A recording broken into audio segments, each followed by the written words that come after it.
Lebanon ও ইসরায়েলের মধ্যে যুদ্ধবিরতি চুক্তির প্রতিক্রিয়া জানিয়েছে ইরানের ইসলামিক রেভলিউশনারি গার্ডস কর্পসের আইআরজিসি প্রধান commander major general Hossein সালামে।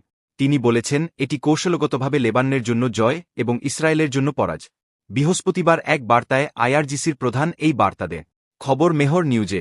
Hezbollah মহাসচিব শেখ নাইম কাশেমের কাছে এক বার্তায় লেবানন এবং হিজবুল্লাহকে ইসরায়েলের বিরুদ্ধে যুদ্ধবিরতি চাপিয়ে দেওয়ার জন্য অভিনন্দন জানান মেজর জেনারেল হোসেইন সালামে। সালামি বলেন, লেবাননের ফ্রন্টে যুদ্ধবিরতি হল ইহুদিবাদী শাসনের জন্য একটি কৌশলগত এবং অপমানজনক পরাজয়, যা হিজবুল্লাহর বিরুদ্ধে যুদ্ধে তার কোনো অশুভ লক্ষ্য ও উচ্চাকাঙ্ক্ষা অর্জন করতে পারেন।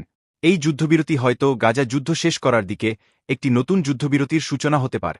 সালামি উল্লেখ করেন, ইসরায়েল যুদ্ধবিরতির জন্য যখন সম্মত হয়েছিল, তখন এটি হিজবুল্লাহর মিসাইল আক্রমণের মুখে ছিল, যা শাসনের সেনা ঘাঁটি এবং কৌশলগত স্থানগুলোকে লক্ষ্য করে চলছে। এর ফলে তেল আবিব এবং তার সমর্থকদের জন্য একটি শিক্ষা ছিল।